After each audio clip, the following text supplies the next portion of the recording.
like you.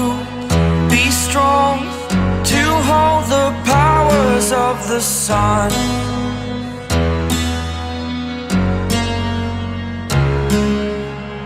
To dream. अभी तक आपने देखा नेथेनियल के इजिप्ट में पहुंचने के बाद ही रामाटूट उसे स्कारलेट सेंचुरियन बनाता है, पर नेथेनियल एपोक्लिप्स की मदद से 21st सेंचुरी में जाकर कैंग को मारता है और फिर से इजिप्ट में जाकर रामाटूट बनता है। पर फैंटास्टिक फोर के वहाँ पे आते ही नेथेनियल भागकर 41st सेंचुरी में आ जाता है, जहाँ पे वो मिलता है रवोना से। अब आगे रवोना को देखकर नेथेनियल पूरी तरह से चौंक जाता है। अब ये देखकर रवोना कहती है, तुम्हें मेरा नाम कैसे पता? इसके जवाब में नेथेनियल कहता है, देखो समझाना मुश्किल है और नामुमकिन भी, क्या तुम्हारे पास कोई सेफ हाउस है? जवाब में रवोना कहती है, आसमान जल रहा है, हवा सूख चुका है और ज़मीन टूटने वाला है, ऐसे में तुम्हें एक सेफ हाउस चाहिए। अब ये बातें करते करते वो दोनों वहाँ के बीच एलियंस के साथ लड़ने लगते हैं। तभी नेथेनियल हमसे कहता है, मुझे लगा कि ये मेरा सिर्फ एक सोच है या फिर कोई चाल, पर नहीं, वो सच में रवोना थी। उससे खोने के लगभग 6000 साल बाद वो मुझे मिली। भले ही दुनिया ख़त्म हो रहा है, पर फिर से और एक बार मैंने सपना देखा उस जिंदगी का जैसा मैंने सोचा था। इसके बाद वो दोनों फिर से लड़ने लग जाते हैं। तब रवोना कहती है, तुम्हारी धड़कनें इतनी ज़्यादा तेज़ है कि मैं सुन पा रही हूँ। जवाब में नेथेनियल कहता है, इसकी वजह तुम हो। ये दुनिया शुरू होने से पहले से ही मैं तुम्हें जानता था, तुम्हें प्यार करता था और इसके ख़त्म होने तक करता रहूँगा। और ये सुनकर रवोना कहती है, तुम अतीत के आसमान से आए हो, जब इस दुनिया में हरियाली थी, जिंदगी थी, और तुमने सबसे पहले मुझे देखा, इसीलिए तुम्हें ऐसा लग रहा है। ये सुनकर नेथेनियल कहता है, प्लीज़ रवोना, बात को समझो, ये सब फुटनोट्स है, हमारी ज़िंदगियाँ मायने रखते हैं। हम ऐसा ज़िंदगी जी सकते हैं जहाँ दर्द, दुख, जंग कुछ नहीं हो। ये सब छोड़कर हमें खुशी की ज़िंदगी जी सकते हैं रवोना। तभी रवोना नेथेनियल को धक्का देके गिरा देती है और कहती है, हो सकता है तुम सच कह रहे हो, पर मैं वो नहीं जिससे तुमने प्यार किया था। मैं तुम्हारी नहीं हूँ, मैं सिर्फ खुद की हूँ, और इसके बाद हम कभी नहीं मिलेंगे। बात खत्म होते ही रवोना वहाँ से चली जाती है। नेथेनियल तब अपने हाथों में खून लगा हुआ देखता है और कहता है, अगर ये एक मौका है मेरे टूटे हुए दिल के और उसके नफरत भरे दिल के बीच, तो मैं चुनूंगा जीत को। इसके बाद नेथेनियल वहाँ पे एक टीम बनाता है जिसके मेंबर्स पूरी तरीके से पागल, संकी और हथियारी टाइप के होते हैं।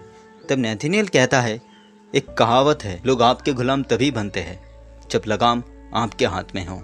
रवोना गलत थी, मेरी दिमाग ही मेरा सबसे बड़ा हथियार है, उसकी जादुओं की तरह नहीं जो उसने अपनी कहानियों में बताई, जिसके बारे में मैं बचपन से पढ़ा हूँ। फिलहाल मुझे कुछ आसान चीज़ों की तलाश थी, इसलिए मैंने सबके लिए एक आसान रास्ता चुना, मेरे साथ हो जाओ या फिर मिट जाओ।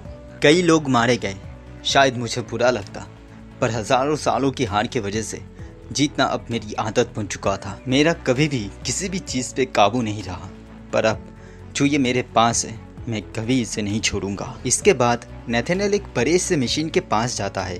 तभी हमें ये पता लगता है कि ये एक न्यूरोकाइनेटिक आर्मरी है, the heart of time ship, जिसके बारे में कैंग ने नेथेनियल को बताया था, पर ये कभी भी कैंग का नहीं था, सिर्फ नेथेनियल का था। इसके बाद नेथेनियल उस मशीन को स्टार्ट करता है और बनता है कैंग, और इसी वजह से नेथेनियल के साथी भी उसको अप्रिशिएट करता है, कैंग कैंग चिल्लाते हुए। देखते ही देखते अगले 100 साल के अंदर कैंग सब कुछ कॉन्कर करने लग जाता है। जो सब नेथेनियल के लिए नामुमकिन सा था, वो सब अब कैंग के बलबूते पे है। कैंग तब सोचता है, अब जब मेरे पास ये सब कुछ है, तो क्या मुझे अपने खोए हुए प्यार के बारे में सोचना चाहिए या फिर अपने आने वाले कल के बारे में? और वैसे भी ये नेथेनियल के लिए एक सवाल था, कैंग के लिए नहीं।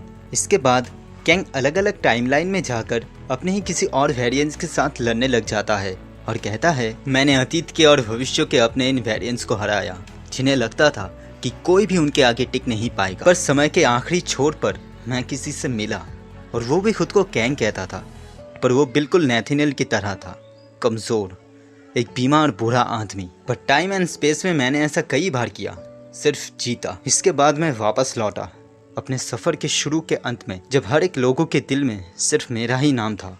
तभी कोई कैंग से कहता है, झुको मैट कॉन्करर, दुनिया के आखिरी शख्स प्रिंस रवोना के सामने।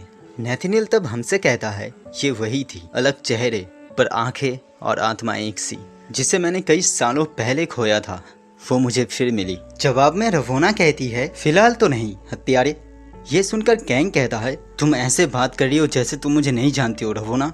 ये सुनकर रवोना कहती है, क्योंकि मैं नहीं जानती तुम्हें। इसी बीच कैंग का सेनापति वहाँ पे वार करने के लिए पूछता है, पर कैंग इसके बात को टाल देता है। इसके बाद कैंग हमसे कहता है, मैं इस कहानी को अच्छी तरीके से जानता हूँ, क्योंकि कैंग ने मुझे कई बार इसके बारे में बताया था। एक लड़की जिससे वो प्यार करता था, वो मारी गई एक हत्यारे के हाथ। पर मुझे बनाया गया था कैंग की गलतियों को सुधारने के लिए, तो मैंने वही किया जो मुझे कहा गया था। मैंने ओमनीवर्स नाम का एक डिवाइस बनाया, जिसकी मदद से हर एक टाइमलाइन में मैं रवोना के बारे में और ज़्यादा जान सकूं। पर मेरी सेनाएं इससे सहमत नहीं थे।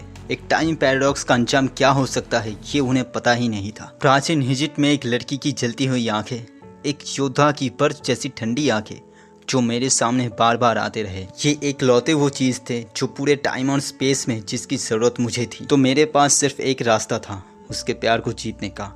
जीत कर नहीं, बल्कि हार कर। मैंने उसका साम्राज्य आज़ाद किया। इसके बावजूद भी मेरे सैनिक मुझसे नाराज थे। वोल्टेक के गद्दारी करने से पहले ही मैंने उसे यहाँ से दूर भेज दिया। हीरोज के साथ खड़ा हुआ एक हीरो बनकर, और वो मुझे देखती रही जो मैं हूँ उसके लिए। मैंने वोल्टेक को मारने का फैसला किया, जो कैंग कभी नहीं कर सका। पर एक पल के लिए ही सही मेरे हाथ रुक गए थे, क्योंकि मैंने फिर से प्यार किया। क्योंकि मैंने अभी तक उसे जीता नहीं था, पर उसने भी मुझसे प्यार किया। मैं जीता और वक्त ने मुस्कुराया। तभी हम देखते हैं कि वोल्टेक रवोना को शूट कर देता है। मरती हुई रवोना तब नेथनियल से कहती है, कोई बात नहीं, शायद इस चीज़ का कोई मतलब नहीं था। तभी नेथनियल हमसे कहता है, ये सारी बातें मुझे याद थी, क्योंकि मैंने ये सब पहले भी सुना था। इसके बाद हम नेथनियल के पीछे कैंग और नेथनियल के यंग वर्जन को देखते हैं, जैसे हमने एपिसोड 1 में देखा था। दरअसल इसी वक्त पे कैंग नेथनियल को रवोना के बारे में बताने लाया था। नेथनियल तब फिर से बोलता है, एक विलेन जिसे अपना प्यार नहीं मिला, और एक हीरो जो अपने प्यार को नहीं बचा सका। कैंग एक पिंजरा था, और उससे भागने के चक्कर में मैं उसी पिंजरे में और भी ज़्यादा फंसता चला गया। और ऐसा इसलिए हुआ क्योंकि मैंने फिर से प्यार किया। रवोना के जाने के 50 साल बाद तक मैं उसे याद करता रहा, इस उम्मीद से कि वो फिर कभी वापस लौट के आएगी।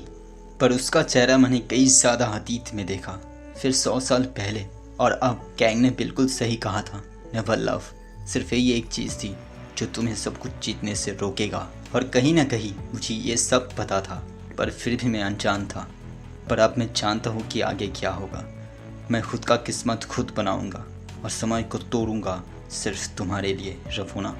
जागो रवोना, अपनी आंखें खोलो और बनो मेरा आखिरी जीत।